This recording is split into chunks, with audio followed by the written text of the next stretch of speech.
kamera huko. Sema bismi. Bismi. Lahi. Lahi. Rahman. Rahman. Rahim. Rahim. Ash. Ash. Hadu. Hadu. Ad. Ad. La. La. Ilaha. Ilaha. Ila. Ila. Allah. Allah. Wa ash. Wa ash. Hadu. Hadu. Ana. Ana. Muhammad. Muhammad. Rasulu. Rasulu.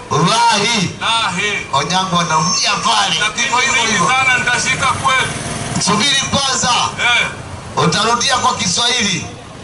Sema kwa jina.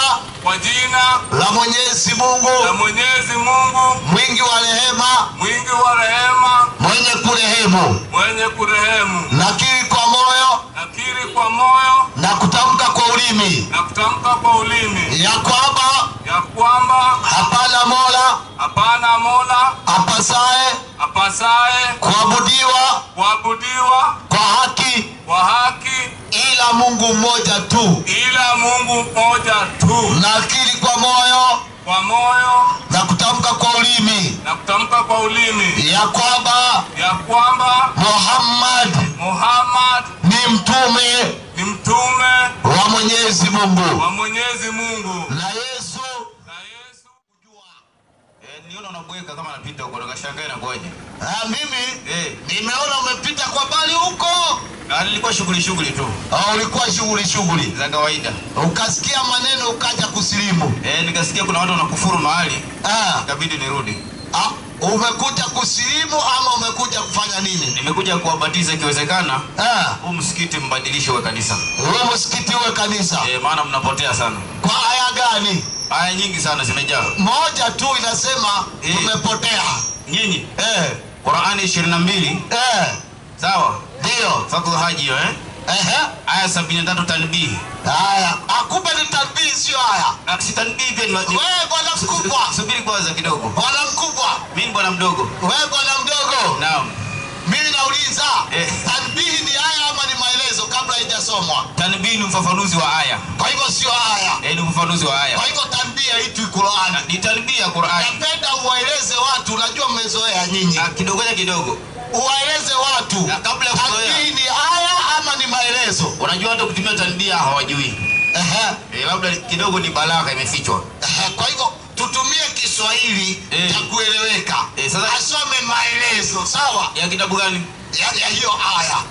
Kitabu gani kwanza? Maelezo. Si ni wewe umesema. Kwa hivyo hili tunalosoma sio aya bali ni maelezo. Aya msomee maelezo. Ngoja kidogo. Ukimaliza kabla ya hapo. Subiri kwanza. Ngoja kidogo. Kuna kitu nakielewa. Dakika moja tu. Na mimi nitakupa dakika. Unajua umeongea umenipa muda. Nasema hivi. Asi mada lakini itasomwa sawa. Haya maelezo. Lakini yakimaliza kusomwa unipe aya inasema Waislamu wamepotea. Hakuna wasiwasi. Ziko nyingi sana. Hizo kitaka zimejaa.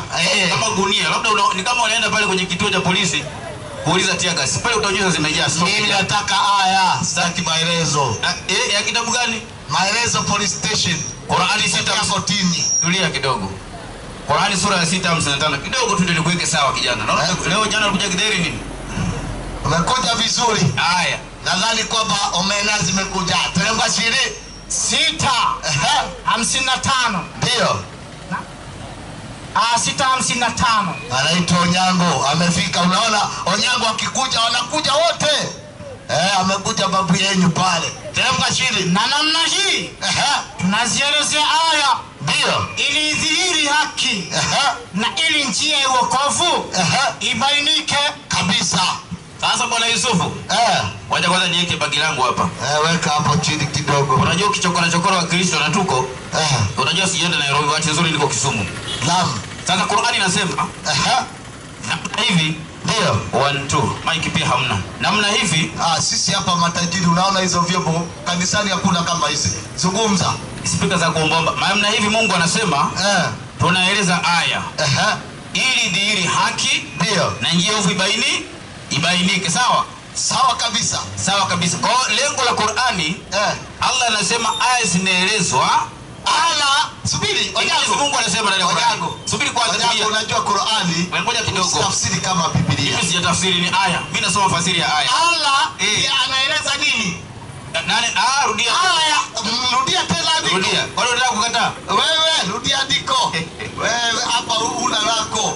Yusufu hapa.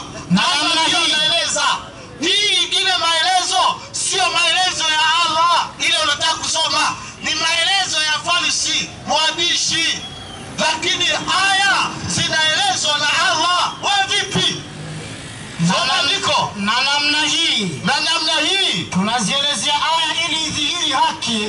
Allah anaelezea aya ili idhihiri haki, na ili njia ya wokovu ibainike. na ili njia ya wokovu ibainike kabisa, hata hakuna matatizo. Sasa Bwana Yusufu, Ndio. ili nilikuwa umejitia mtegoni. Aya nimeitoa mie, sawa? Naam. Anayesema kuwa anaelezea aya ni nani? Allah. Alielezea wapi? Si hizo aya anazieleza. Wapi kaeleza? Unajua hii ni aya, si maelezo tumesoma. Mpe maiki. Ngoja kidogo. Wewe umesema tusitegemee maelezo, sawa? Mimi nimesema, sikusema tusitegemee maelezo. Nilisema hivi, wewe umesema Waislamu wamepotea. So mimi nikataka andiko ama aya inayodhihirisha Waislamu wamepotea. Kumbe wewe una aya, ukawa una maelezo, na maelezo tunapeleka kwa police station. Wewe nakuuliza Yusufu, ndio hayo maelezo ni ya kitabu gani? Mimi nimekuuliza maelezo ama haya? Nauliza hivi. Maelezo yangu ni ndogo. Ngoja kidogo. Maelezo ya mwandishi wa Qur'ani. Si Biblia. Asante. 22:73 kama si Biblia. Maelezo. Maelezo. Hapo si Biblia. Ni kitabu cha Uislamu. Mimi ni kile nataka tu watu wajue ni kwamba sio Qur'ani tunasoma sasa, ni maelezo ya Qur'ani. Mpe. Wacha asome. Haya. Hakuna ujanja, mmezoea kule kwa mikutano yenu unasema soma Qur'ani 22:73. Anasoma maelezo, watu wanafahamu kwamba ni aya. Sio maneno ya Mungu hayo, sio aya, ni maelezo. Twende. Wako katika hatari kubwa kabisa Waislamu. Ndio. Wanapoambiwa Mungu amesema hivi au mtume amesema hivi, basi wacheni hayo mlionayo, mliokutana wazee wenu au masharifu wenu au mashehe wenu au makhalifa au. Yusufu, ndio. Kwanza naona una kanzu nyeusi. Naam. Na unajua kule Pemba nani wanavaa? Si mada hiyo. Wacha tuingie kwenye haya. Wewe umevaa suti. Subiri kwanza. Wewe umevaa suti. Wanaovaa suti kina nani? Sio mada hiyo. Asante. Kwenye fasiri ya aya Bwana Yusufu, ndio. Maelezo ya Qur'ani. Naam. Yanasema hivi. Wako katika hatari kubwa kabisa. Ndio. Kina nani? Waislamu. Maelezo. Wewe uko katika hatari kubwa, sawa? Sio mimi. Kwani wewe si Muislamu? Amesema kina nani? Soma maelezo tena. Rudia. Hajasema sisi sote. Wale ambao wanaambiwa Mwenyezi Mungu amesema, mtume amesema, wanabishana. Sisi hatukatai maneno ya Mungu na mtume. Sisi hatuko katika hatari. Wale wako katika hatari ni wale wanakataa maneno ya Mwenyezi Mungu na mtume wake. Wewe vipi wanangu? Wako katika hatari kubwa kabisa. Ndio. Waislamu wanapoambiwa Mungu amesema hivi, ndio, au mtume amesema hivi, ndio, basi wacheni hayo mlionayo, mliokutana wazee wenu, ndio, au masharifu wenu, ndio, au mashehe wenu. Ni wale ambao wanafuata masharifu wao. Bwana Yusufu, wewe umekuja kama sijaelezea hujafikisha miaka 50, si ni kweli? Kabisa. Ulipozaliwa ulikuta mashehe wako wana dini, si kweli? Nani? Wewe. Mimi nikizaliwa sikukuta mashehe. Ulikuta nani? Nilizaliwa nikiwa Mkristo kama ulivyo, nikiwa nimepotea sana. Ukapotea sana nilikuwa ndani ya Ukristo, nikakuta ndani ya Ukristo mababa zangu na mababu zangu wanapotea. Wanasema Yesu mtoto wa Mungu, wanasema Yesu Mungu, wanasema Yesu kafa, kama ulivyopotea wewe. Nani? Mimi ama wewe kulingana na haya? Wewe umepotea. Kwa niko gani? 15:18 wa Korintho wa kwanza. Mpe. Ndio umekufa hivyo. Mpe. Vipi unaleta haya za ujaja? Unaleta maelezo hapa, mimi nakupa andiko. 18 wa Korintho wa kwanza. 18 wa Korintho wa kwanza. Ndio. Inasema hivi. Onyango leo utasilimu haki. Kama usilimu wewe tunakuita Abu Lahabu. Teremka chini. Na hapo wao nao. Waliolala katika Kristo wamepotea. Mpe. Onyango waliolala katika Kristo wamefanya nini? Waliofanyaje? Waliolala katika Kristo. Unajua waliolala ni kina nani? Sijui. Mbona umetoa kama hujui? Kwa sababu wewe ni mmoja wao. Mimi nauliza hivi. Subiri kidogo na kuuliza swali Yusufu. Naona kuna swahaba. Kwanza nauliza hivi. Hivi mimi nimekaa au nimelala? Wewe umekaa Na hiyo aya inazungumzia nani? Waliolala katika Kristo. Kwani wewe ukilala? Ngoja kidogo nikuulize. Kwanza Onyango. Subiri kwanza tulia. Onyango nakuuliza. Subiri kwanza kwa aya yangu. Aya yangu. Mimi ndio nakuuliza. Aya yangu. Sawa. Mimi ndio nimeuliza. Onyango nauliza hivi. Kabla hujauliza. Wakati unalala, unalala katika jina la nani? Nani? Wewe. Mimi. Kwa jina la Mwenyezi Mungu. Wewe unacheka. Awe ulala kwa jina la nani Yusufu? Allahu Akbar. Kwa hivyo leo umekataa kulala kwa jina la Yesu. Kulala vipi? Unajua kulala kuna uzungumzio hapo unaeleza hivi. Wewe unalala kwa jina la Yesu, ulali kwa jina la Yesu. Kulala vipi? Hii kuna kuzungumzia nini kwanza hapo? Kulala gani?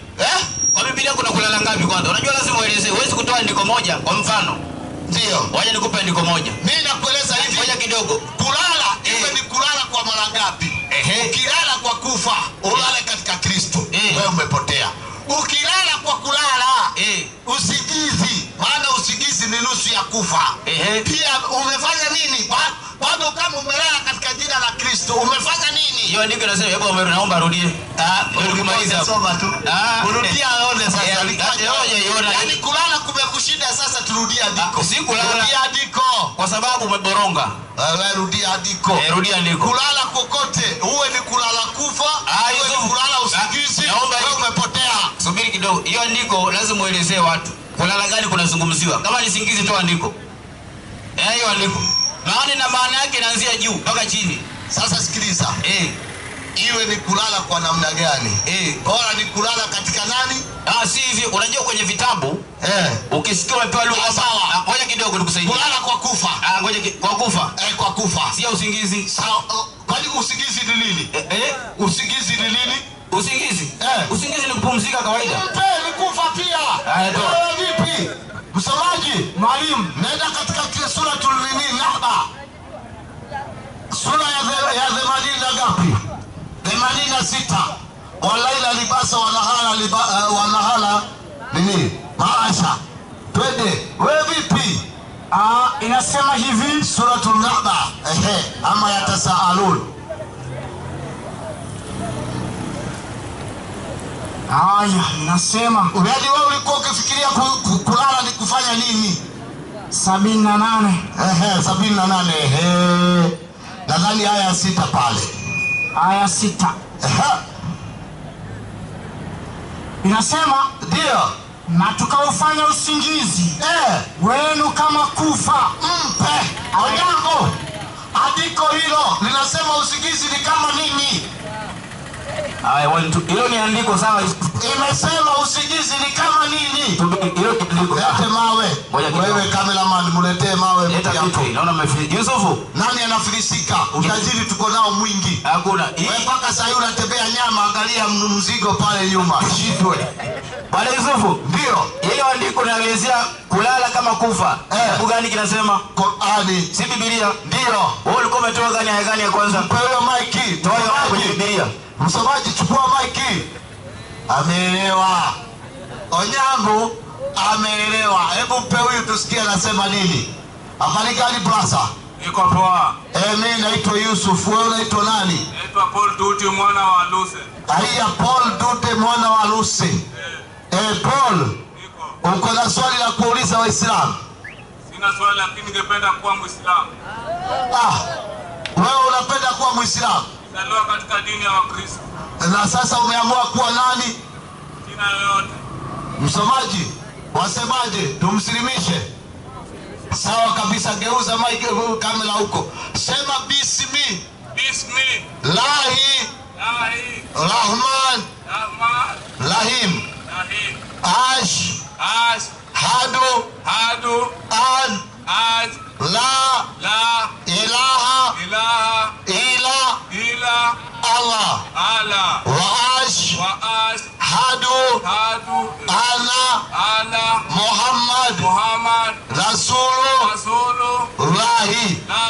Onyango anaumia pale. Lakini sana nitashika kweli. Subiri kwanza. Utarudia kwa Kiswahili. Sema kwa jina la Mwenyezi Mungu. Mwingi wa rehema. Mwenye kurehemu. Nakiri kwa moyo. Na kutamka kwa ulimi. ulimi na kutamka kwa ulimi ya kwamba hapana Mola apasaye kuabudiwa kwa haki ila Mungu mmoja tu,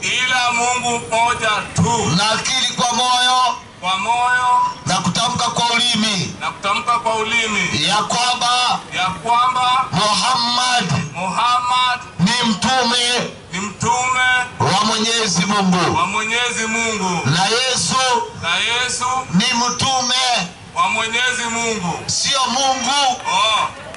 Sema Yesu sio Mungu, lakini mtume. Takbir. Sasa wewe umekuwa Muislamu, ungependa tukupatie jina gani? Yenye nataka mnipe, siwezi tamka, pengine iko na wengi. Wewe tamka lile unataka. Ukitaka Ali, Muhammad, Said, Yusuf, Zakaria, Shuaib, Abdul Karim, Abdul Rahman, Abdul Wahab. Ni mingi, wacha niseme Muhammad. Takbir. Onyango mfuasi mmoja ametoroka kanisani umuoni tena. Alafu wenda kazi, alafu tutalala. Onyango, suti umevaa umetoa wapi? Kwanza subiri kidogo, nilikuta ukiongelea mada. Tulikuwa tuni by the way. Kwanza leo unafundisha nini? Ningependa kupata habari. Wacha na wale, unajua kuna watu sitaki kuingia kule sana. Hakujali ni wengi. Sasa na bibi nakueleza hivi. Hivyo ndivyo ilivyo. Unaona wanaita nasa ya dhikuruna fi dini ilahi afwajan. Sasa Yusufu, ningependa hivi. Sasa mtawaona wakiingia katika dini makundi kwa makundi. Bwana Yusufu, hiyo ni yako, mimi najua, lakini hadithi hapa inasema dini itafilisika. Iko hapa nimbeba. Kuna hadithi hapa bomu sana, lakini sasa kutoa ni bomba hiyo. Baadaye. Hizo baadaye leo kwanza nenda kusomea kwako nyumbani. Maana leo kwa nazungumzia nini? Maana nimesikia ukisema Wakristo hawana dini, sio umepotea. Nilikuwa nasema hivi, Wakristo hawana dini, wala Ukristo sio dini ya Mungu, Uislamu ndio dini ya Mungu. Mimi naomba andiko linasema kama maneno yako ulivyodai. Naomba andiko liseme Ukristo si dini ya Mungu. Hilo andiko liseme vile. Sasa nayo andiko kama hilo hakuna, kwa sababu hakuna neno Ukristo katika Biblia. Na wao nilitoa wapi? Mimi nilijua kwamba wao nilitoa kwa watu wenyewe waliposema nini. Mpe huyo mic. Kabla hujampa. Wewe umesema Ukristo si dini ya Mungu. Ndio. Nikauliza haya maneno yote umesema hakuna. Nimesema sikusema maneno hakuna. Nilisema kwamba hayo maneno tumeyazungumza kwa sababu ndani ya Biblia hakuna neno Ukristo. Itakuwaje dini na hakuna Ukristo ndani ya Biblia? Kama hakuna, ngoja kidogo. Ili iwe dini. Ngoja kidogo. Tulia kwanza. Usiende mbio. Wewe ndio mwenye mada. Ndio. Si umekuwa ukitangaza, mimi nikipita hapa. Ukisema zi fulani mweupe ameisha, mimi nilikuwa napita kule mbali kasikizia kwa mbali. Safi. Sasa ili uwe mkweli. Ili Yusufu uwe mkweli. Hayo maneno yanafaa uliyotoa kwenye kitabu ima Qur'ani au Biblia. Ndio. Kwamba Ukristo si dini. Hayo ndio maneno tunayataka. Mpe mic. Haya. 14:34 wa Korintho wa kwanza. 14:34 wa Korintho wa kwanza. Ndio. Inasema hivi, tumieni akili. Ndio. Kama ipasavyo. Sasa kama hakuna neno Ukristo ndani ya Biblia, ukitumia akili itakuwaje dini? Haiwezi kuwa dini. Sio tumetumia akili tukajua kwamba Ukristo sio dini. Na kama ni dini atupe haya kwa Biblia. Atupe haya.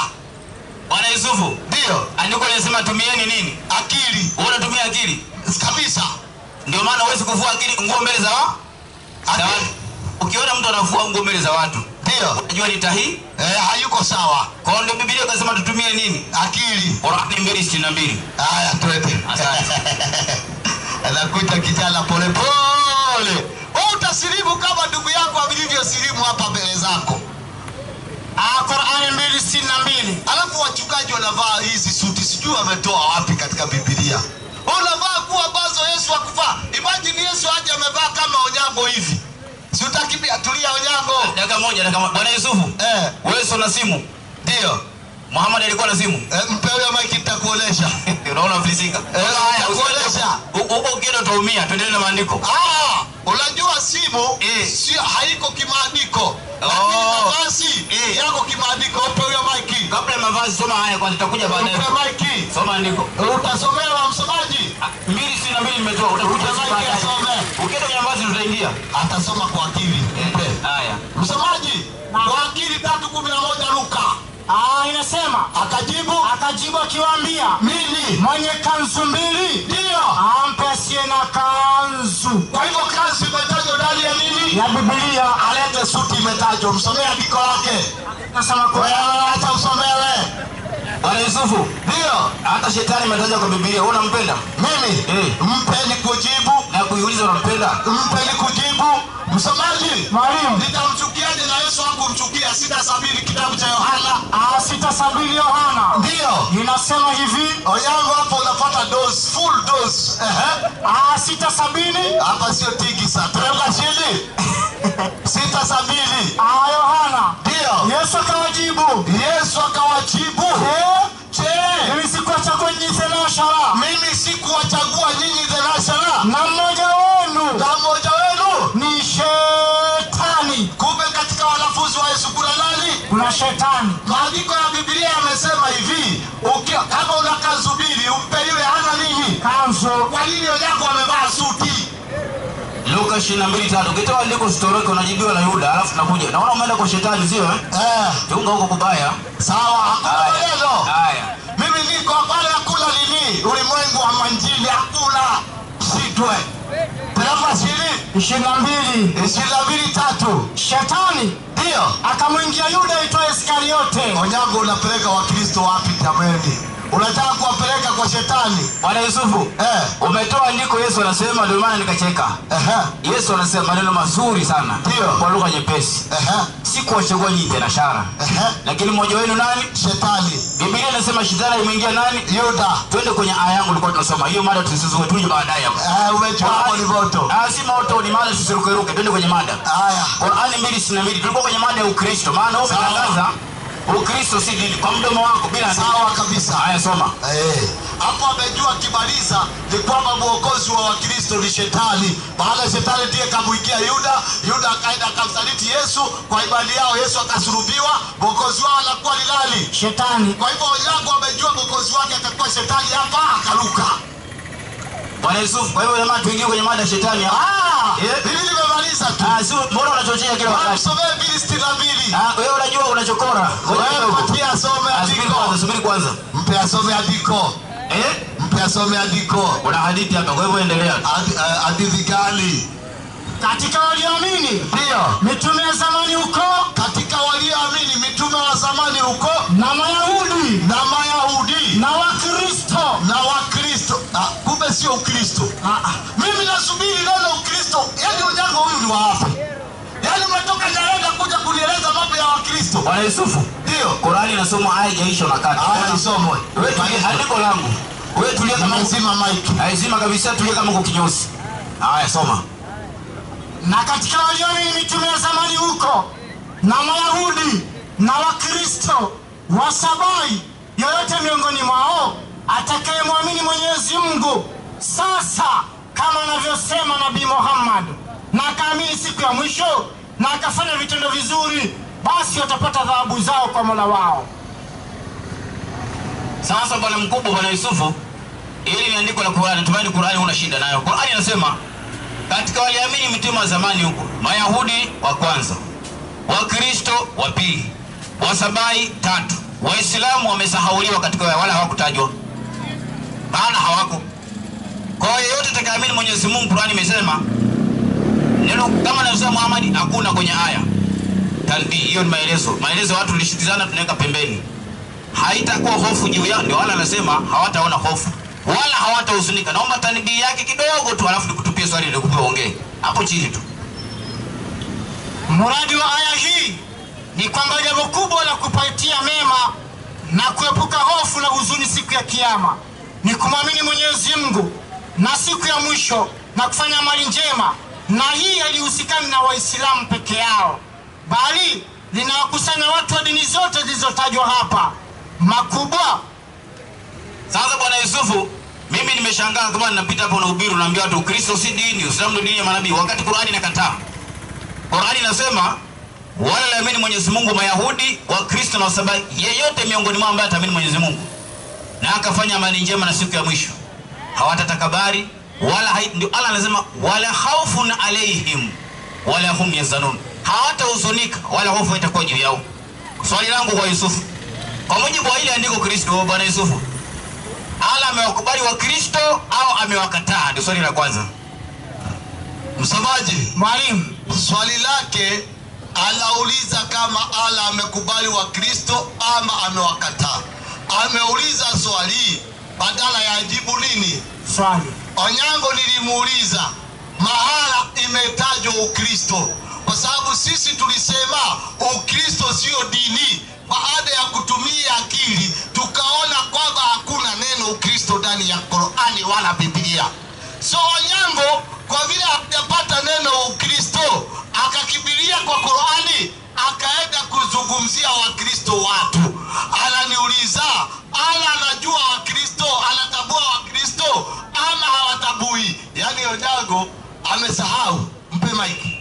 Sijauliza hivyo, unaona umeshabadilisha. Sijauliza kutambua. Ndio. Kwanza nilikuuliza swali. Wapi aya Ukristo si dini? Wewe mwenyewe ukasema kwa mdomo wako hakuna. Kwa hiyo jambo ambalo hakuna tukaweka pembeni. Turudi kilichoandikwa kwenye vitabu. Nikauliza swali hivi, kwa mujibu wa Qur'ani, Allah amewakubali si kuwatambua, amewakubali wa Kristo au amewakataa kwa mujibu wa Qur'ani? Ndio swali langu. Kuwakubali vipi? Unajua ndani ya Qur'ani Allah anakubali kuna makafiri, Allah anakubali kuna shetani, Allah anakubali kuna Wakristo. Wewe unazungumzia kuwakubali vipi? Naomba aya inasema hivi. Aya ishaeleza ni kukubali vipi. Usiongeze kachumbari. Aya inasema hivi: katika wale mitume wa zamani huko, Mayahudi, Wasabai na Wakristo, yeyote miongoni mwao hawa watatu, Waislamu wameachwa nje, hawako kwenye andiko. Sijui mtakuwa wapi siku ya mwisho, maana hapa mmesaulika. Atakaamini Mwenyezi Mungu na siku ya mwisho na akafanya amali njema au vitendo vizuri, hawatahuzunika wala hofu haitakuwa juu yao.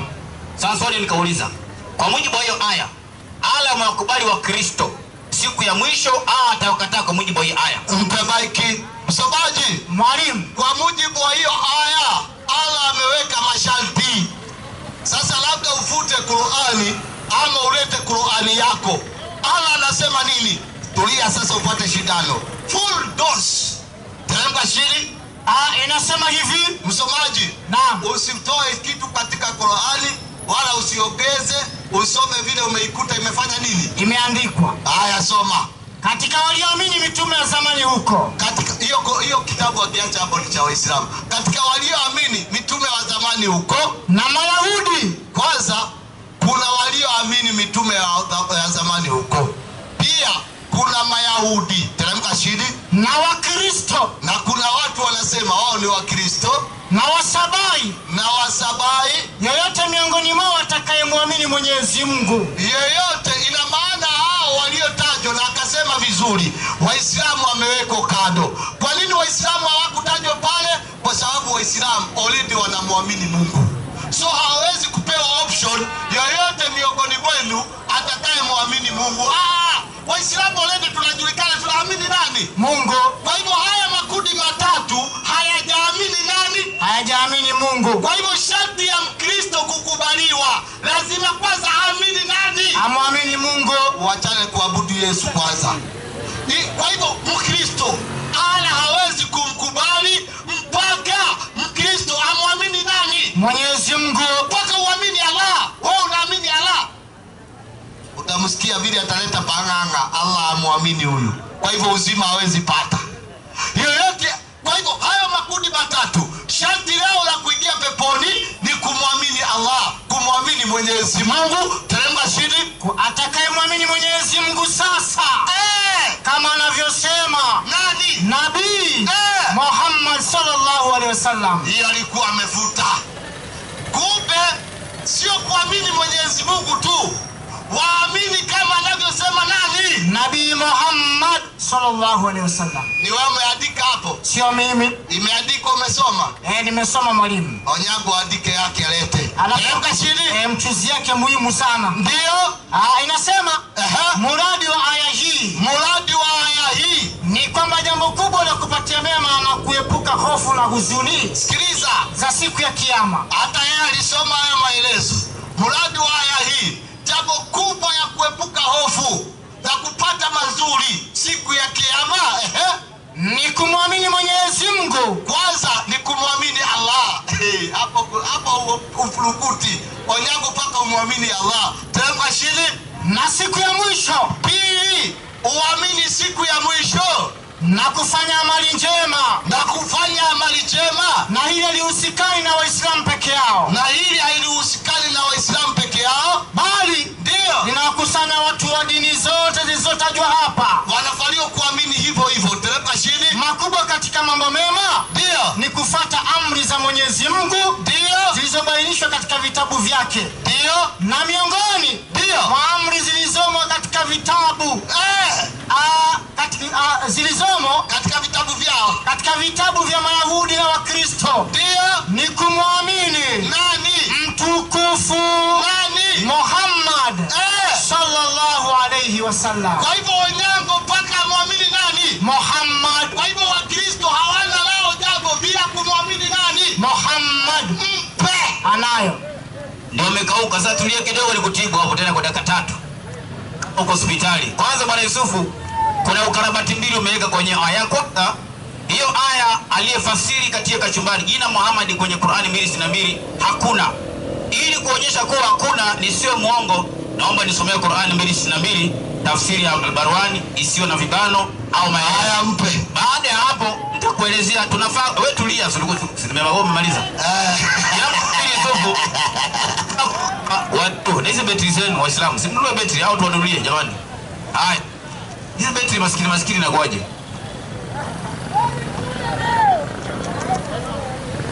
Betri Onyango niko na boksi mzima hapa. Yaani hii kudi inatembea na kila kitu. Hii sio kama ile yenu na Dasha.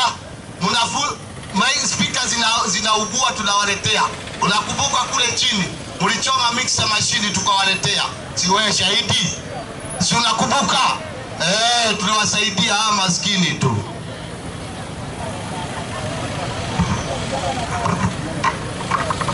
Haya. Sawa.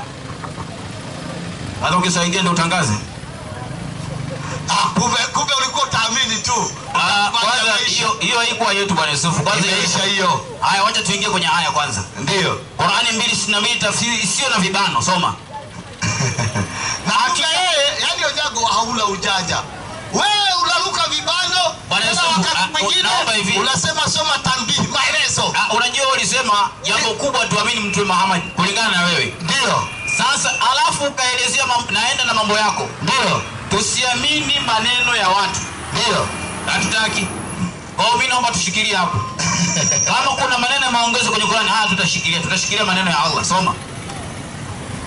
Hakika walioamini na Mayahudi na Wakristo na Wasabai, yeyote atakayemwamini Mwenyezi Mungu na siku ya mwisho na akatenda mema, basi watapata malipo yao kwa Mola wao mlezi, wala itakuwa hofu juu yao.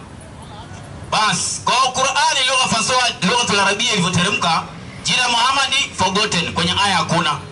Waliofasiri translators waliongeza ndani ili watu waamini Muhammad. Kwa hiyo watulazimishia jambo ambalo hakuna. Swali langu kwa Yusufu, tunarudi kwako nikupe zena aya dakika 3 ili ukitapata hapa nikukwamue nikusike mimi niondoke. Swali linakuja kwa Yusufu. Jina Muhammad kwenye aya Barwani ilisahau Farisi au Allah hakuweka au labda liko na mimi nadanganya? Swali la kwanza.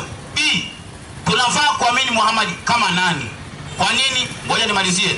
Yeremia 14:14 alafu nikupatie mic. Tulia tu hapo kidogo. Sio na wasiwasi. Mimi nasubiri. Haya. Unajua kwanza wewe umenyoa una nywele lazima upate shindano. Yeremia 14:14 inasema hivi. Yeremia 14:14. Nyango akaitwa Abraham ingekuwa mzuri.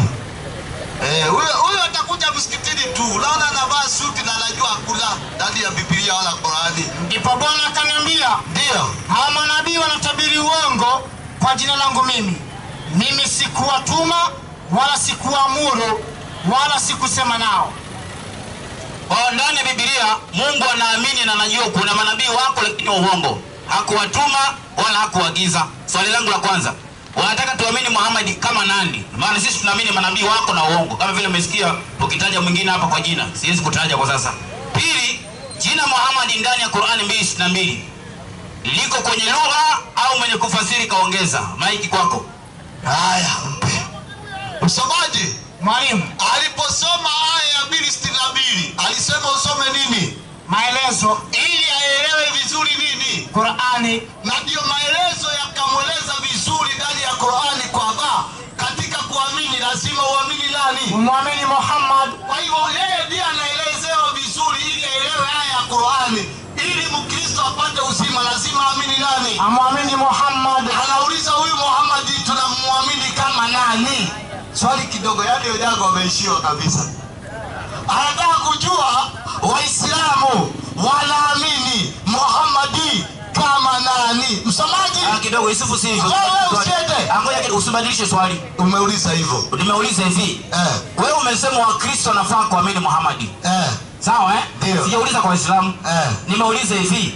Sisi Wakristo wewe unataka tuamini Muhammad kama nani au kivipi? Mpewe maiki. Sio nyinyi sisi. Oh, kumbe ni hivi. Sio sisi. Msomaji, Mwalimu, kwani Muhammad atakana aminiwe kama nani? 13:43 kitabu cha Qur'ani 13 anasikia raha duniani. 13:43. Sikiliza sasa nyinyi. Anasema sio nyinyi, sisi. Sasa na mimi nakujibu sio sisi, nyinyi. Chini. Na wanasema waliokufuru. Mwenyezi Mungu anasema na wanasema waliokufuru, yani ina maana makafiri. Wanasema nini? Wewe si mtume. Makafiri wanasema Muhammad si mtume. Sema Mwenyezi Mungu anatosha kuwa shahidi baina yangu na baina yenu. Mwenyezi Mungu anatosha kuwa shahidi baina yangu na baina yenu Kuwa mimi ni mtume. kuwa mimi Muhammad ni mtume wa Mwenyezi Mungu, Na pia yule mwenye elimu ya kitabu. watu ambao ni wasomi wenye elimu ya kitabu. Kila aliyoisoma Taurati iliyo sahihi Ndio. na Injili iliyo sahihi ameziona habari za Nabii Muhammad humo. Kwa hivyo wao pia watu wa Injili za Zaburi wanatakana kuamini Muhammad ni nani? Ni mtume. Hiyo tu upe onyago. Yaani mpaka nimefurahi. Kwanza Bwana Yusufu umetoa aya nzuri. Andiko linasema wanasema waliokufuru. Waliokufuru ni wapingaji, Makafiri. kuwa wewe si mtume. Sasa hapo si mtume hatujaambiwa wa nani. Tutakuja. Pili, hebu nipe Qur'ani 4:79 nikupe raha duniani. Soma.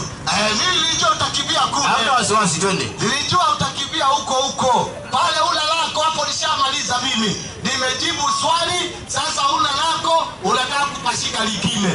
Ashaelewa ile, sasa tunaenda ile 79, hiyo ni nyingine analeta mpya. Yusufu, kidogo hiyo si mpya. Hapo tuko hapo kwa mtume tu si mpya. Ile ya kwanza umeelewa. Kuelewa. Wewe umesema umetoa andiko, ndio najibu aya yako. Wanasema waliokufuru wewe si mtume. Sawa? Makafiri. Waliokufuru. Wewe unaamini Muhammad ni mtume? Wa nani? Wewe wa Mungu. Hiyo inasema wa Mungu. Mimi nakuuliza hivi. Ngoja kidogo. Wewe onyango. Mimi siamini. Kwa hivyo wewe pia ni nani? Nani? Wewe. Rudia hiyo aya. Wewe rudia 13:43. Rudia. Rudia hiyo aya. Nikusaidie kidogo. Maana aya inasema Rudia, wacha nirudie kidogo. Awacha rudie. Nisaidie, naona Kiswahili kinatatiza. Rudia. Kumbe onyango pia ni katika makafiri. Nilidhani anayo dini kumbe hana. Sikiliza vitu, kumbe wewe kafiri tu. Na wanasema Ndio. waliokufuru. Mimi nilidhani wewe ni mtu wa Injili na Zaburi. Wakristo najua hatuwaiti makafiri. Wakristo tunawaita Wakristo kwa sababu wao wameamini Injili na wameamini Taurati. Lakini onyango tulia kwanza. Ngoja kidogo. Wewe Yusufu nakufu. Aya umetoa mimi. Wewe ndio. Lakini sasa unaongeza magugu badala ya aya isomwe. Peana maiki. Aya wache isomwe, usiweke magugu kisomwe. Peana maiki nikie shidano. Mimi nimesema hivi. Wakristo wao sio waliokufuru. Sio makafiri pale. Na wala hatusemi Wakristo ni makafiri, wao sio makafiri pale. Maana wao ni watu wa Injili na Taurati. Kwa hivyo Wakristo hatuwaiti makafiri. wanasema Muhammad sio nani? Si mtume. Na Onyango amesema Muhammad sio nani? Si mtume. Kwa hivyo Onyango sio Mkristo na sio Muislamu, ni nani? Kafiri. Tosoma sasa. Aya, nasoma aya. Soma aya. Wanasema waliokufuru Ndio. wala si mtume. Ndio. Sema Mwenyezi Mungu anatushakuwa shahidi baina yangu na baina yenu. Ndio. Kuwa mimi ni mtume. Ndio. Na pia yule mwenye elimu ya kitabu. Ndio. Kila aliyesoma Taurati iliyo sahihi na Injili iliyo sahihi. Ndio. Ameziona habari za Nabii Muhammad humo. Anajikula kipala. Shauri yako mimi sikufanya Mkristo. Ulianza kutibu. Kaa pole pole nikutibu. Kwanza umesingizia wakati Qur'ani inawataja Wakristo kabisa kwa jina lao na jina lipi. Nataka nikupe aya 3. Ndio. Hapo ndio umezama na maji. Pili, hii aya inasema wanasema waliokufuru wewe si mtume. Wa nani? Jibu hujatoa. Hiyo aya inasema mtume wa nani? Nimekupa aya, ngoja kidogo, nimekupa aya. Ili kwanza nimeona padre anapita. Ngoja kama achana na padre. Nimeona padre anapita. Padre yupi achana? Huyu padre, huyu anapita padre. Padre yako shughuli zake. Huyu ni padre. Nisalimie padre. Huyu ni mtu wa Mungu. Habari gani? Mzuri. Mimi naitwa Yusuf Muislamu. Na wewe unaitwa nani? John. John, wewe ni mchungaji? Yeah. Wa kanisa gani? Just man. Hebu msalimie huyu kijana. Salimia huyu kijana. Subiri kidogo. Tumaliza hiyo. Subiri kidogo, peana maiki kidogo. Kidogo dakika moja. Kidogo acha tumkumbuke huyu. Shika kidogo tu. Shika hapa padre. Padre ujambo. Naomba niongee na wewe dakika 2. Alafu huyu ni pastor pia. Huyu ni pastor lakini wa kanisa SDA. Huyu ako na nini? Lakini huyu sasa ako na diploma. Huyu ni mtu amehitimu, huyu ni mtu mkubwa. Unasema wewe ni wa kanisa ya Lejo? Mimi niko na kitu nataka kujua. Unajua naona Lejo inapatikana Nyanza peke yake. Na ikipatikana kama Nairobi inapatikana Kibira. Mahala kuna Jadumu. Sasa nauliza, kwa nini hakuna kabila ingine ndani ya kanisa ya Lejo? Hii inaitwa Legion Maria of African Church Mission. Ndio. Afrika sio Nyanza. Na mbona sijaona Kikuyu Lejo? Ziko mara nyingi. Wapi?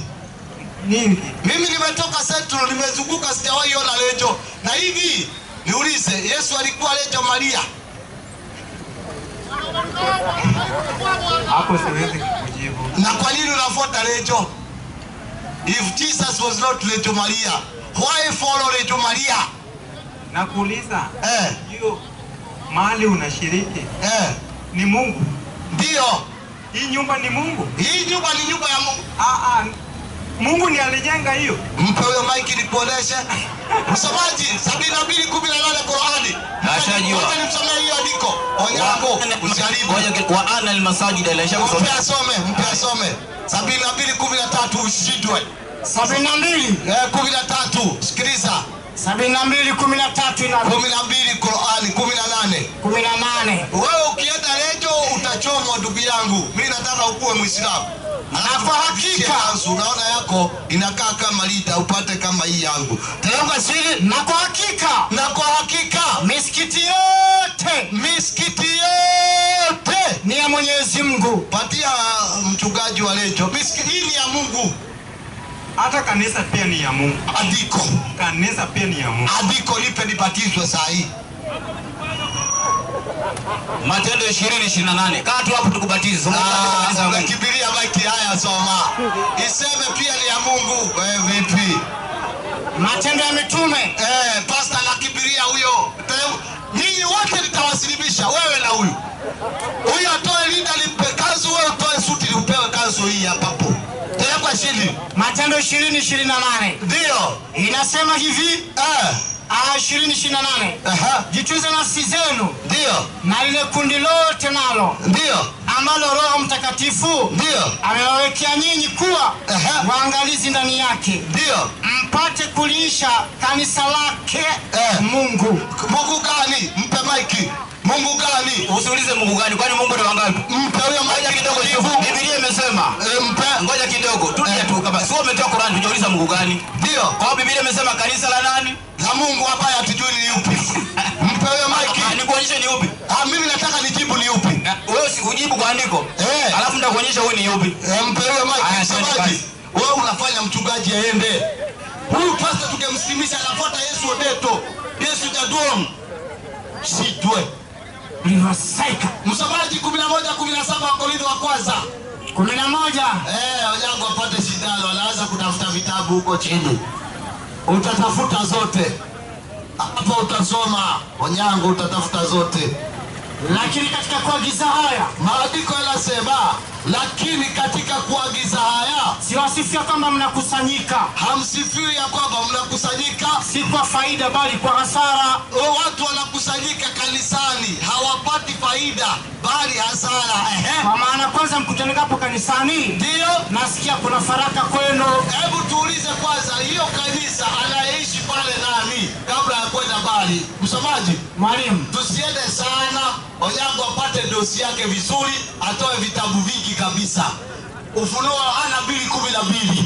2:12. Mimi sikuwafanya Wakristo, shauri yenu. Na kwa malaika pia unaenda kanisani. Na kwa malaika wa kanisa liloko Pergamo andika. Na kwa malaika wa kanisa liloko Pergamo andika. Haya ndio anenaye yeye aliye na huo upanga mkali. Haya ndio anayenena yeye aliye na huo upanga mkali. Wenye makali kuwili. Na pajoka hapo kanisani kwenye kiti cha enzi cha shetani. Kwa hivyo hiyo imeisha. Kanisani kuna kiti ya shetani. Onyango, wapi ulitoa Ukristo? Ngoja kidogo, umetoa aya 2, lazima turekebishe. Kwanza alafu subiri. Sasa utuoneshe wapi ulitoa Ukristo dini. Alafu sawa hadi tumetoka, tumeachia kwa Muhammad ukaingia kwa yule jamaa anapita wakati. Sisi tulikuwa kwa dini. Hakuna wasiwasi, tunarudi. Kwanza umetoa Korintho kwanza 11:17. Wala hiyo ukufahamu. Ndio. Paulo anazungumzia faraka. Maana miongoni mwa waamini kuna kitu kinaitwa faraka ama uzushi. Kama vile wewe. Yaani kanisani kuna uzushi. Kuna baadhi ya watu wazushi. Kama vile tumeshukuru hiyo tumeelewa. Asante. Wacha nikuonyeshe mfano. Tumeelewa kanisani kuna. Hamna shida. Qur'ani 9:107 nisomee. Kwisha maneno yako kwisha, wewe ushakubali. Qur'ani 9. Sasa wewe unataka kutoa boriti liloko katika jisho la ndugu yako na lako mwenyewe utatoa 107. Wewe mzungu alisema akili nywele. Ni wahenga. Na wako wanafiki wengine ndio waliojenga msikiti wa kuleta udhia ndio na kutia nguvu kafiri. Yusufu, ndio kuna wanafiki wamejenga nini? Walijenga, sio wamejenga. Rudia. Ana wako wanafiki wengine waliojenga.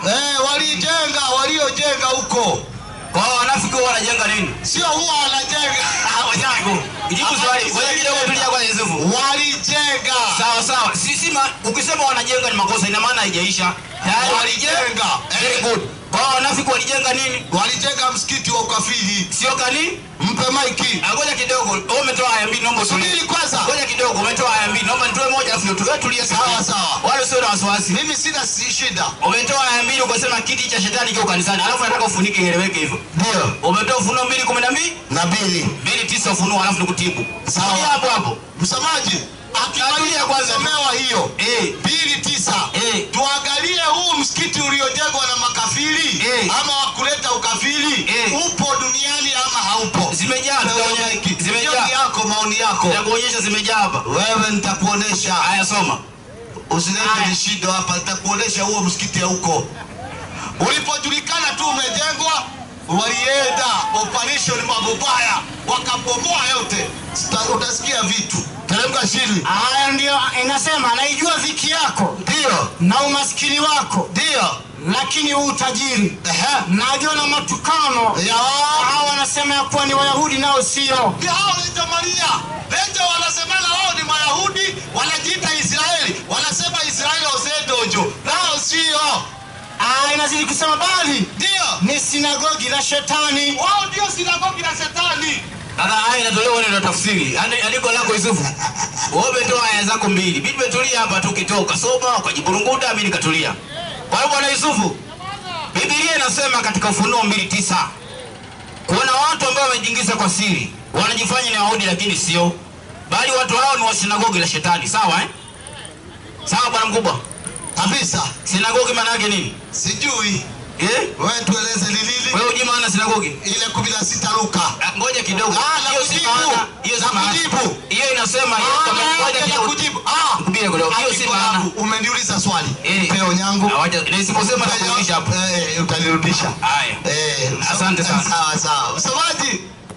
Onyango anajifanya mjanja. Umejitia kitanzi. Amesema wanaosema ni Mayahudi nao sio, ni sinagogi la nini? La Shetani. 4:16 Luka. Akaenda 14. Yesu akarudi kwa nguvu za Roho. Yesu akarudi kwa nguvu za Roho. Akaenda Galilaya.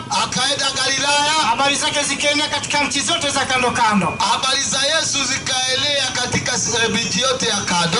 Naye alikuwa akifundisha katika masinagogi yao, ndio, akitukuzwa na watu wote. Kwa hivyo Yesu alikuwa anafundisha katika masinagogi akitukuzwa na watu wote. Tafsiri ya neno sinagogi boreshe.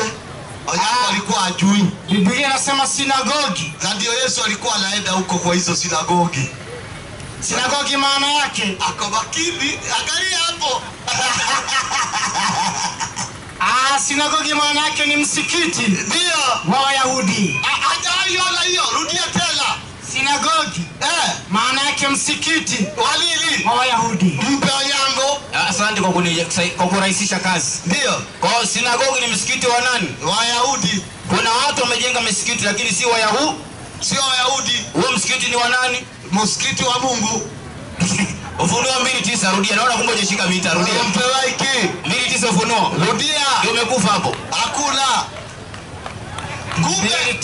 Kumbe Onyango leo amekiri mbele ya Wakristo. Msikiti, sinagogi ni nini? Ni msikiti. Na Yesu kawaida yake alikuwa anaingia wapi? Kwa msikiti. Sasa yeye Onyango atuambia alitoa wapi aende kanisani? Najua dhiki yako. Ndio. Na umaskini wako.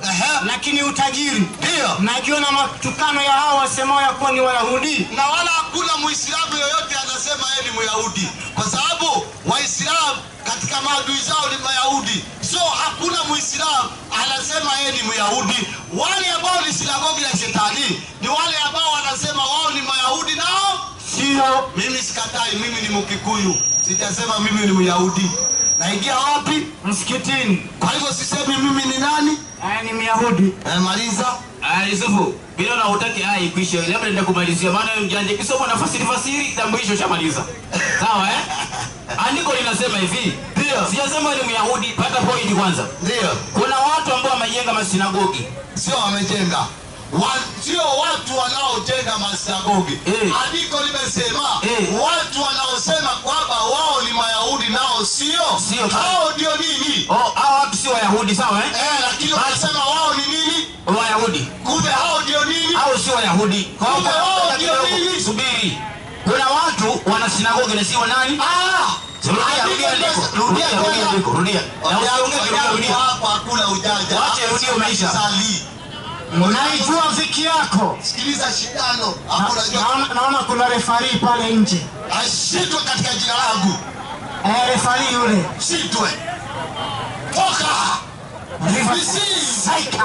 Receive. Pepo kupiga makelele, mtoke mtu huyo. Ameanza kutoka pepo. Katika jina langu. Sawa. Imetoka, imetulia sasa. Imeketi chini pepo. Haya, soma. Ndio neno inasema, naijua dhiki yako. Na umaskini wako lakini utajiri. Wewe utajiri. Najua na matukano ya hao wasema ya kuwa ni Wayahudi nao sio. Unasikia? Najua matukano ya wale wanaosema kama huyu alikuwa hapa anajiita Myahudi. Nao sio, ama kina Garrison kule Nairobi. Ni Mjaluo lakini anaitwa Udali. Lakini anajiita Myahudi. Ila yeye ni Mjaluo. Bali wanaosema wao ni Mayahudi nao sio, bali ni sinagogi la Shetani. Mpe Yusufu. Ukiona sinagogi sio ya Wayahudi, ni la nani? Sinagogi? Sinagogi hakuna ambalo sio ikiwa sio ya Wayahudi ni ya Wajaluo kama hiyo. Hii andiko imesema ni wa sinagogi la nani? Hiyo wanaosema kwamba ni Wayahudi nao sio, ndio sinagogi la Shetani. Na ndio maana sinagogi ni msikiti? Ni msikiti, sio kanisa. Wao kuna misikiti ya nani? Wewe Mike na kujibu. Msomaji, mwalimu, ukisikia mtu sio kuna misikiti, hiyo hao ni watu wanaosema kwamba wao ni Wayahudi nao sio. la shetani, lakini sio jengo. Hakuna mahali imesemekana misikiti jengo ni misikiti ya nani? Ya shetani. Kumbe hawa ni wale watu ndio wanaitwa nini? Wanaitwa sinagogi la Rudia shetani. Kiswahili kina mshida Onyango amezaliwa Kisumu. Naijua dhiki yako na umaskini wako. Ndio. Lakini utajiri. Ndio. Najua na matukano ya hao wasemaya kuwa ni Wayahudi. Wao wanaosema ni kuwa ni Wayahudi. Nao sio. Bali ni sinagogi la shetani. Kumbe wanaosema ni Mayahudi. Nao sio. Wao ndio sinagogi la nini? La shetani. Sio msikiti sinagogi nini? Sio sinagogi hili la mula. Jengo. Msomaji. Mwalimu. Akatangulia na Qur'ani sura ya 9 aya 107. Akasema kuna msikiti uliojengwa kuweka yani kwa ajili ya ukafiri. Akasema kumbe kuna misikiti ya ukafiri. Ni ule mmoja na ulipojengwa ilifanywa nini? 910. Wewe vipi? 910. Lazima nisafishe. Jengo lao hilo walilojenga, jengo lao ile, yule msikiti waliojenga wa kuleta ukafiri, likavunjwa na mtume. Kwa hivyo mtume alivunja ile masinagogi ya nini? Ya ukafiri. Ilivunjwa ikabaki gani? 72:18 Qur'ani. 72:18. Nani anataka kusilimu kwanza? Kujeni msilimu, tangu amekwisha. Onyango kwisha maneno. Ukitaka kusilimu unakaribishwa. Nani anataka kuwa Muislamu? Iko. Omena doji Islamu. Subiri tutayasoma haya. Na kwa hakika, alafu tukimaliza hii Onyango, unipe andiko. Wewe si ni Mkristo. Ulitoa Ukristo wapi? Hapo ndipo tulianzia, ukaanza kukimbia si ujui kwa Muhammad, ukaanza kwenda wapi? Hakuna kutoroka. Tuletee andiko moja, Ukristo dini ya Mungu wewe. Soma hiyo andiko umpe. Na kwa hakika misikiti yote, ni ya Mwenyezi Mungu. Mpe maiki. Sasa fanya hivyo. Ngoja kidogo kabla ya hapo. Umetoa andiko ndio hili linaisha saa hizi. Hili andiko kwanza si kweli. Niulize kwa nini? Mimi sitaki kujua. Ni vizuri ujue maana umetoa. Kwanza ngoja kidogo. Hawa wanaosema misikiti yote ya Mungu si Mungu anasema. Unakubali? Mimi nakuuliza hivi Onyango. Kabla hujauliza. Unajua umetoa. Unajua hivi Onyango. Ngoja kidogo. Subiri kwanza. Iwe inasemwa na nani? Iwe na nani? Ni andiko la Qur'an. Subiri kwanza. Very good. Nimekubali. Mimi sina matatizo na Qur'ani. Sasa wewe hata Biblia na matatizo kwanza. Wewe ambaye ni Mkristo. Huu Ukristo wako umetoa wapi? Tunakuja hapo. Hii Qur'an kwanza. Tunasubiri kwanza kujua. Wewe leo ulikuwa unaongelea dini. Ndio. Nikasikia umetaja si manabii uongo. Kisome pochi. Nikakuoje kwa maneno yako. Ukaja ukaniambia Kristo lazima waamini Muhammad. Wewe ndio ukazua mada. Tuanzie hapo. Wewe ndio unazua mada. Wewe ndio ulifanya nikakimbia huku na kule. Baada mtu achukagi gari kienda. Pole sana. Pole. Mimi nasema hivi. Onyango. Kidogo sitaki kuzungushwa hapa. Mimi sikuzungushi. Unajua wewe ulishasema hakuna. Sasa subiri. Ulisema hakuna. Si wewe Mkristo? Naam, mimi Mkristo bila shaka. Wapi umetoa uwe Mkristo ama wapi andiko Kristo? Tunakuja hapo. Wacha tumalize alafu tuingie. Tunarudi. Umetoa haya.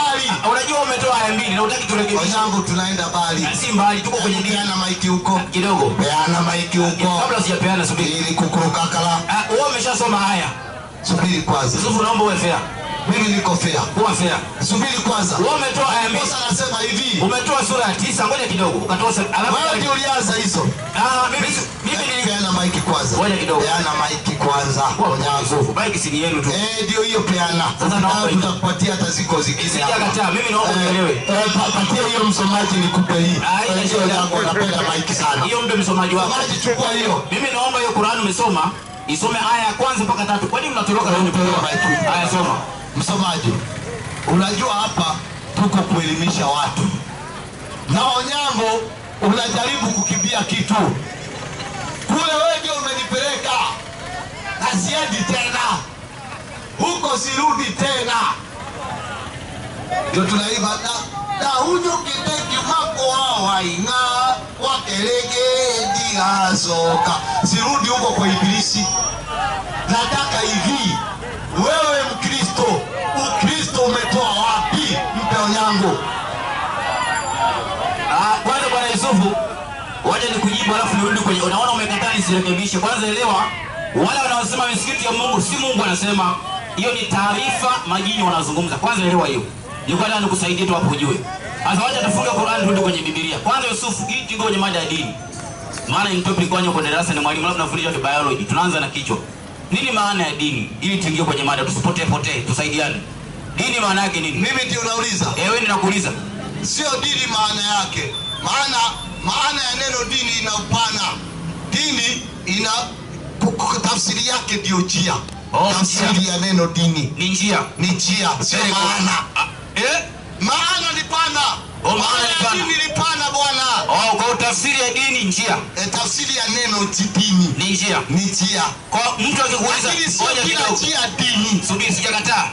Sijakataa wala sijakataa. Ndio. Kwa wewe umeniuliza habari za dini au Kristo. Ndio. Kwa hiyo ukisikia mtu akuuliza dini yako gani? Imani nakuuliza nchi yako gani? Unayotumia kuabudu nani? Subiri kwanza. Si subiri kwanza, ni mfano. Wewe umeniambia wewe ni Mkristo. Kabisa na wewe? Mimi Muislamu. Kwa ushahidi? Mpe. Haya. Anauliza ushahidi. Msomaji, mwalimu. Huu ushahidi ndugu yangu. Qur'ani 5:3. 5:3. Wewe unipe Ukristo. Leo mimi naacha Uislamu. Toa Ukristo ndani ya Biblia. Mimi nabatizwa. Leo tena sio kama ile ya Dasha juzi anasema akipewa andiko Mariam Yesu anamuita Mariam mamangu atakuwa Muislamu atasilimu. Nimeweka kwa YouTube utaiona. Akapewa pap maana Mariam anaita Yesu Yesu anaita Mariamu mamangu akapewa. Dasha alihangaika hakusilimu. Juzi mtu hapa. Mimi nakueleza ukinipa Ukristo dini ndani ya Biblia mimi leo nalibatiza hapa. Soma hiyo andiko. Leo ndio nimekamilishieni dini yenu. Leo nimekamilishieni dini yenu. Na kutimizieni neema yangu. Na kukutimizia neema yangu. Nimekupendeleeni nini? Uislamu uwe dini yenu. Mungu anasema ametupendelea sisi Uislamu uwe dini yetu. Aiwe Mungu wetu sio mapendeleo Mungu hiyo shauri yako. Mimi nataka Ukristo dini ndani ya Biblia. Tulia, unaongea maneno mengi ukitoa andiko. Kwanza nimekuona unapenda mic sana. Unataka ukitoa andiko unaongea matano, mimi naongea moja. Hapo nimekuelewa kwanza. Kwanza wacha nikutengeneze. Tulia vile ulivyo. Petro kwanza ni alafu ndugu yangu Uislamu ni amani. Amani ni utulivu. Lakini utulivu si dini. Nataka nikulete hapo kwanza ujue. Petro kwanza 4:15 soma. 4:15 Petro wa kwanza. Maana mtu wa kwenu aliyeteswa kama asiteswa kama muuaji au mwizi au mtenda mabaya au kama mtu ajishughulishaye na mambo ya watu wengine, lakini ikiwa kwa sababu ni Mkristo asione haya, bali amtukuze Mungu katika jina hilo. Bwana Yusufu, mtu akiwa ameitwa kwa jina la Mkristo, tuko pamoja? Maiki ni yako, usiweke kwenye mgongo, tunaongea. Mungu anasema aliongee. Asione haya, sawa? Sio Petro ndiye anasema hivyo. Ni Biblia, si Petro wala Paulo, ni Biblia tunasoma. Kwa hivyo hii Biblia ile ya Qur'ani ilikuwa ni majini. Sio Qur'ani, context ni majini. Ama tusome, Yusufu tusome. Nayo hii context nimesema ni hiyo. Context nayo hii. Maandishi ni Petro. Ni Petro. Safi Kwa ile ya Qur'ani ni majini, tumekubaliana. Sawa kabisa. Kwa Petro anasema kwenye Biblia ndani, ndio. Ikiwa kwa sababu ni Mkristo. Mkristo, si Muislamu. Ndio. Asione haya. Na mimi nimekuitisha subiri kwanza. Bali amtukuze Mungu kwa jina hili. Na mimi nimekuuliza kidogo. Usubiri kwanza. Mike ni wako na. Kwa mpole wewe tulia bwana. Mike ni yangu bila nazungumza. Nimekuuliza kwa mpole. Sina kujibu. Hebu nieleze. Unajua tamka nimekuuliza nini? Nini? Nimekuuliza nini? Tulia ulichouliza ndo unajibu.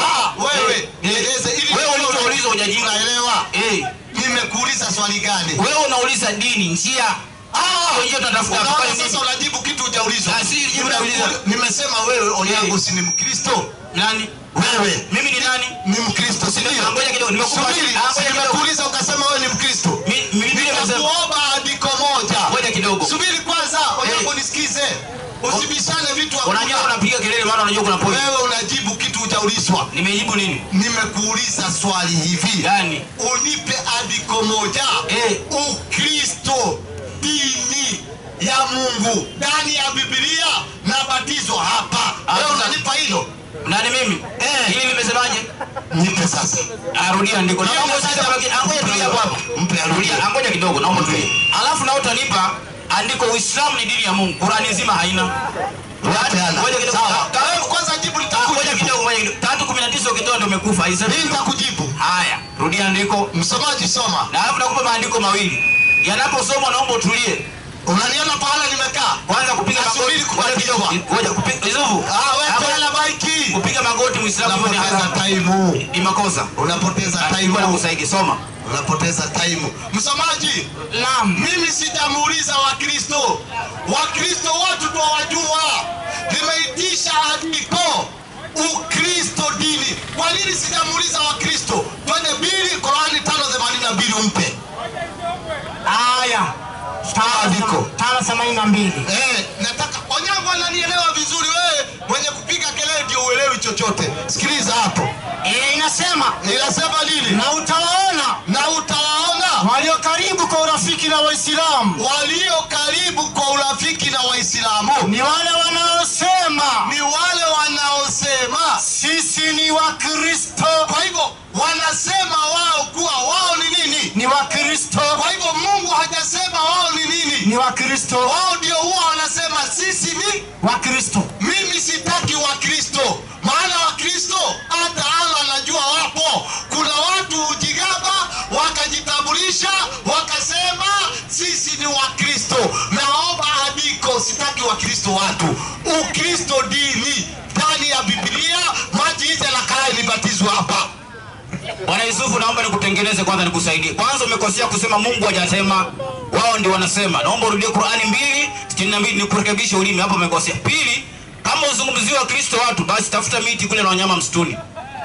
Maana hapo tunazungumzia Wakristo watu.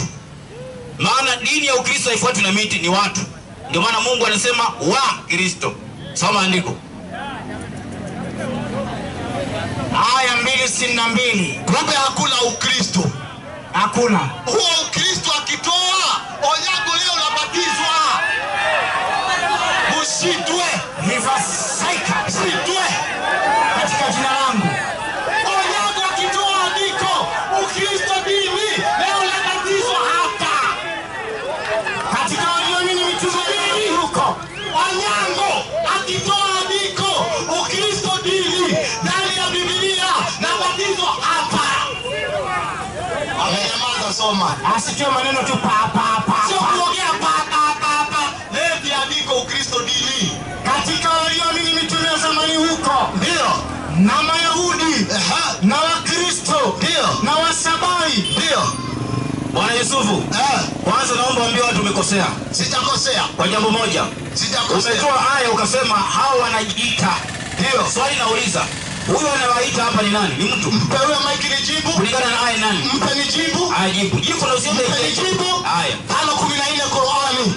Wewe vipi?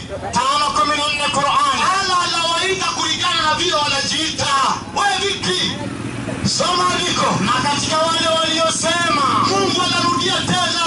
Na katika wale waliosema sisi ni Wakristo. sio mimi ninawaita hivyo. Allah anasema katika wale waliosema sisi ni Wakristo. Kwa hivyo wao ndio usema kwamba wao ni nini? Ni Wakristo. Nataka andiko moja ndani ya Biblia Onyango inayosema Ukristo dini ya Mungu. Nibatizwe hapa. Mpe. Kwa hiyo hayo umetoa ni uongo, sio eh? Bwana Yusufu. Wananipata? Wao umetoa haya, naomba jipe mtulie. Unaona pia kuna watu ambao wanapepo kidogo ile ya kando. Ndio wapigeni andiko mtulie. Sasa Bwana Yusufu, kwanza nimeona mahali umefundishia. Naomba uone wale. Wewe pia ulikuwa unaona wale hapa uone. Sasa hivi nimewaona. Basi asante sana, umeona pande zote. Bwana Yusufu, turudi kwenye mada. Ujanja tuache kupiga kando kando. Tunazungumzia Wakristo watu, si miti. Maana dini ni watu. Mimi ngoja kidogo. Si watu. Unajua Waislamu. Nimekupata. Kwa ngoja kidogo. Subiri, naomba. Umeongea sana, naomba utulie. Unajua? Naomba utulie. Sawa, na dakika moja tu. Haya, nakupa nafasi. Wewe ukitaka kuzungumzia Wakristo wanyama, labda utaenda kule Savo. Maana mimi nazungumzia Wakristo watu. Sawa eh? Galatia 3:29. Wakristo ni watu, Waislamu ni watu, si miti. Au nyinyi ni miti? 3:29 wa Galatia, soma. Maana dini ni wafuasi, wafuasi ni watu. Soma. Peupe, kwisha maneno. Sasa unataka kujiunganisha na Ibrahimu? 29. Ati wote walio ni uzao wa Ibrahimu. Na kama nyinyi ni wa Kristo, Ndio. basi Na warithi mmekuwa uzao wa Ibrahimu, Ndio. na warithi sawa sawa na ahadi. Nani amemuuliza mambo ya uzao? Hapa Yesu si uzao. Yusufu, kwa unajua ukiongea na kupiga andiko la Methali. Naona unaongea sana, tulia. Na mimi nitakupa ya Yakobo. Haina wasiwasi. Ndio. Na nitakuongeza tena ya Ayubu. Na mimi nakuongeza nyingine tena ya Mithali. Nitakupatia maombolezo. Na mimi nakuongezea wimbo ulio bora. Haina wasiwasi. Na kutibu na Yeremia nikimalizia. Soma andiko kwanza, sema vile unavyosema. Asante sana. Naomba some tu namna hiyo. Ndio Mungu anasema kwanza, kama nyinyi ni wa Kristo, Ndio. ndani ya Biblia, basi mmekuwa uzao wa Ibrahimu. Ndio. Na warithi. Si kama nyinyi Waislamu. Kama ni Muislamu kwa mujibu wa Biblia mbinguni huendi. Biblia imesema kama nyinyi wa Kristo mmekuwa uzao wa Ibrahimu. Toa hiyo andiko inasema katika Biblia. Kwanza Soma andiko katika Biblia. Waislamu hawapati uzima ndani ya Biblia. Andiko limesema kama nyinyi ni wa Kristo. Umeongeza maneno yako. Subiri. Muislamu amesaulika hapo, Hindu hayuko wala Shinto. Kama nyinyi ni wa Kristo, si Muislamu, mmekuwa uzao wa Ibrahimu. Pili, mnakwenda kurithi sawa sawa na ahadi. Ahadi gani? Yohana 14:6, sindano ya mwisho nilikupe mic. Tulia hivyo hivyo tusikie. Somewa hiyo Alafu tulia ndiko likisoma na tulia. Hapo nitakupa shindano. Haina wasiwasi. Ndio gani? Biblia hii. Labda mpya. Sio hii, labda mpya. Alafu nataka nikupe andiko. Ngoja kidogo, tulia. Tulia bwana, sivyo umeongea. Kwa mujibu wa Qur'ani, Allah alileta dini nyingi sana duniani. Nakupa andiko mpya leo. Soma msomaji. Wewe msomee hiyo, anipe nimpe shindano. Maana mmemwona Onyango vile alivyo mjanja. Namuuliza Ukristo ananipeleka kwa Wakristo. Wakristo kuna walevi, Wakristo kuna wachawi, Wakristo kuna waizi. Tukiongea uhusiana na Wakristo ni tofauti. Tukienda kwa Waislamu pia kuna wakora. Yaani tukiongelea watu binafsi tutapoteza. Utakuta kwamba kuna baa hizi zote ni za Wakristo. Haya, utakuta kuna Waislamu wanapiga geta. So tukizungumzia Waislamu watu tutapoteza. Tukizungumzia Wakristo watu tutapoteza. Maana binadamu ana kasoro. Ndio mimi namtoa Onyango kwa binadamu. Hatuzungumzii Wakristo. Kila mtu ana kasoro zake. Twazungumzia dini. Dini hazina kasoro. Nipewe andiko moja, Ukristo dini ya Mungu, nibatizwe.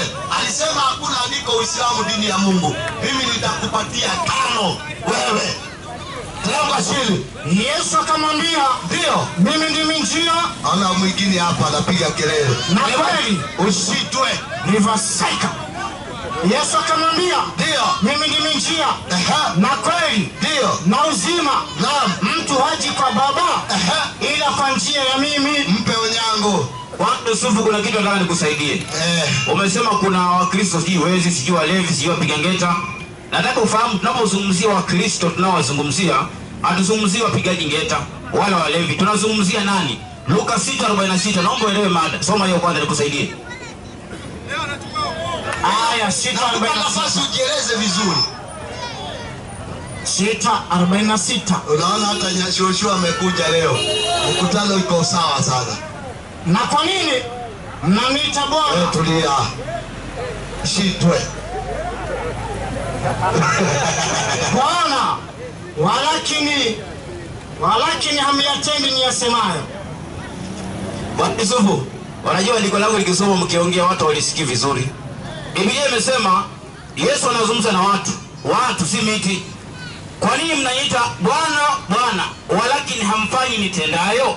Kwa Wakristo wanaozungumziwa hapa ni Wakristo wanaomfuata Yesu kwa matendo.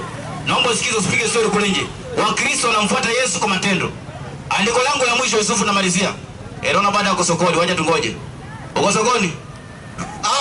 Anasema kwamba unakorofisha, unapiga kelele sana. Kuna wewe ndio unakopiga kelele. Unaona umekataa. Wewe mjanja. Bwana Yusufu, andiko langu la mwisho ili nikupe nafasi ili ujue dini na shida. Sawa Qur'ani sura ya 6 msemaji wangu nisomee aya 41 alafu nikupe mic. Pia utoe aya 3. Itakwenda draw. Kwa hiyo sisi Wakristo tuna njia ni Yesu. Yesu ndiye njia, Yesu ndiye kweli, Yesu ndiye uzima.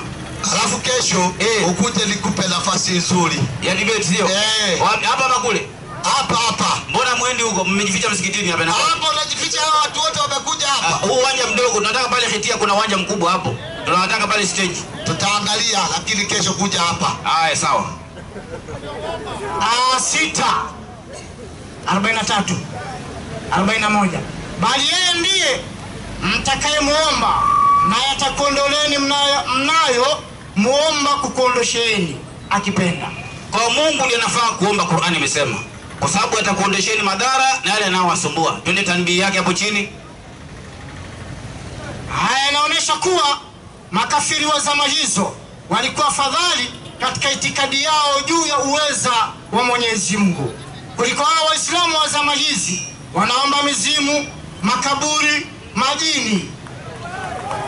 Kwa Bwana Yusufu, kuna Waislamu ambao Qur'ani imesema, sijui kama wewe ni mmoja wao, wanaomba makaburi, majini na mizimu. Wapo ndani ya dini. Kwa hao wote ni wafuasi. Sisi tunazungumzia wafuasi kamili waliostaarabika, wanakwenda na maandiko. Kwa Wakristo tuna njia ya kweli na uzima. Njia yetu ni Yesu.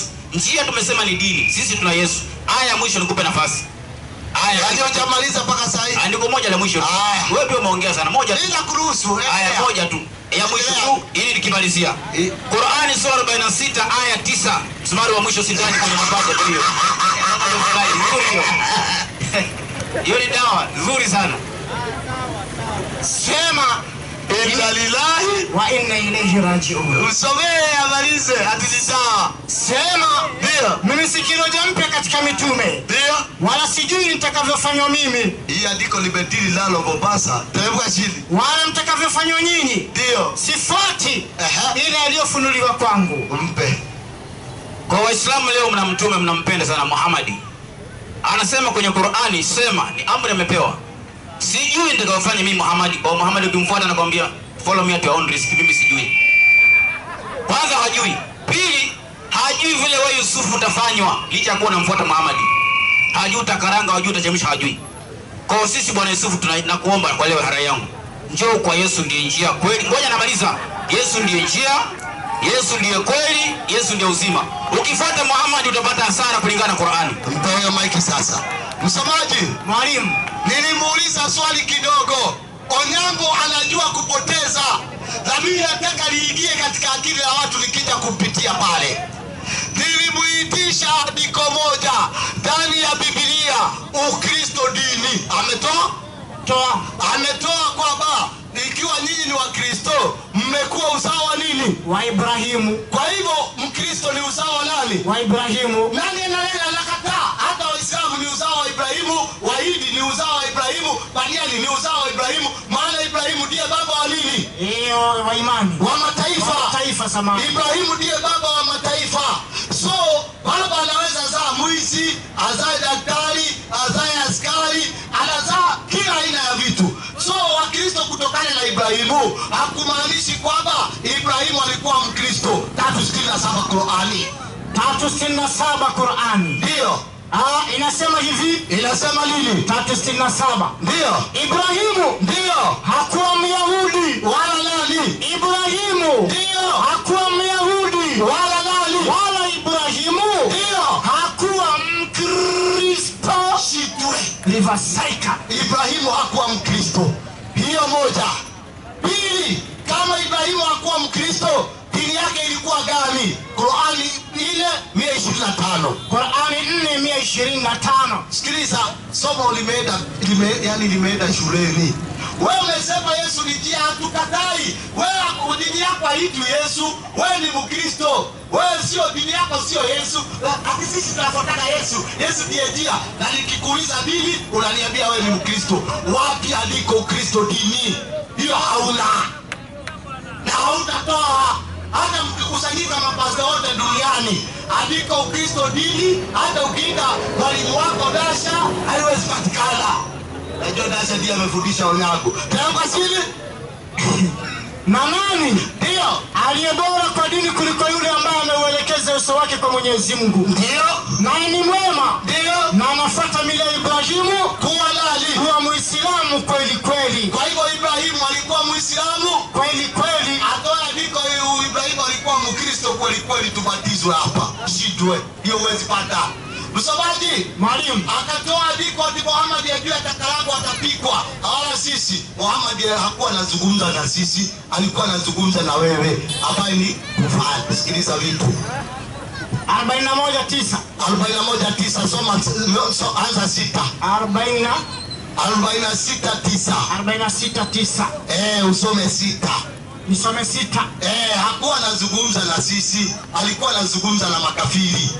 Inasema Muhammad alikuwa hajui vile hao makafiri watafanywa, sio Waislamu. Unajua hao wanatafsiri Qur'ani vibaya.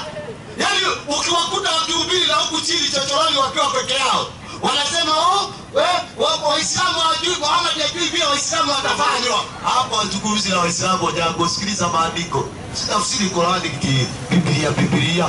Teremka chini. Inasema na wapotovu ndio wakubwa ni nani kuliko wale? Wapotovu wakubwa ni kina nani kuliko wale? Wanawaomba asiyekuwa Mwenyezi Mungu. Wale wapotovu wanaomba asiyekuwa Mwenyezi Mungu. Wewe mmoja unaabudu Yesu ambaye si Mungu. Teremka chini. Ambao hawatawajibu mpaka siku ya kiyama. Ambao hawatawajibu mpaka siku ya kiyama. Inazidi kusema ndio, na hawataitikiwa dua zao. Ndio. Na ambao ndio watakapokusanywa watu ndio watakuwa maadui zao. Na wataitakidi ibada yao. Enda 9. Inasema sema mimi si kiroja mpya katika mitume. Ndio. Wala sijui mtakavyofanywa mimi. Sijui mimi Muhammad nitafanywa nini? Wala mtakavyofanywa nyinyi. Nyinyi wapotovu mnaoabudu asiyekuwa Mwenyezi Mungu. Sifuati ile aliyofunuliwa kwangu. Onyango hapo hakusoma, akaacha hapo. Muhammad hajui atafanywa nini. Muhammad anasema clear bila kwenda kwa aya nyingine. Sifuati ila yatakayofunuliwa kwangu. Kwa hivyo Muhammad si mjuaji. Angekuwa anajua bila kufunuliwa na Mungu, angekuwa nabii wa uongo. Lakini subiri kwanza, unainua kidole hapa traffic. Muhammad yale anayofuata ni yale ambayo anafunuliwa na nani? Na Mungu. Kwa hivyo Muhammad hajui mpaka ajulishwe na nani? Ajulishwe na Mungu. Lakini Onyango na Wasabato wenzake wanataka Muhammad ajue bila kufunuliwa na nani? Na Mungu. Atakuwa mtume vipi? Mpaka afunuliwe ili afanye nini? Ajue. Na Muhammad alifunuliwa nini? 40 Qur'ani, sikufanya Mkristo mimi. 40 Qur'ani. Ndio. Inasema hivi. Inasema nini? 40 Qur'ani. Inasema Bismillahirrahmanirrahim. Ndio. Afanyaye ubaya hatalipo ila sawa na uovu wake. Na afanyaye wema, na anayefanya wema, akiwa mwanaume mtenda mema, au mwanamke, na mwanamke mtenda mema, naye ni Muislamu. Kwa hivyo Muhammad anafunuliwa Waislamu. Basi hawa wataingia peponi, yani paradiso. Waislamu wataingia paradiso, waruzukie humo bila hisabu. Na wale wengine ambao walikuwa hajui vile watafanywa, ambao ni makafiri, Muhammad aliambia watafanywa nini? 261. Waislamu kufanywa kwao wanaenda janna, wakafiri wanaenda wapi? Sikiliza vitu. Ndio hivyo ya mwisho, aya ya mwisho. Tunamaliza mkutano na ni muhimu. Wewe vipi? Teremka chini. Sinagogi kupiga naye. Teremka chini. 262. Ndio. Wamo kwenye hata 161 tuliona Nyango kwanza ameingia grupu ya makufani. Teremka, yeye sio Mkristo. Anajificha nyuma ya Mkristo. Yaani yeye yuko katika shamba la jugu anajificha na mgongo wote uko wazi. Hakika waliokufuru na wakafa hali ni makafiri,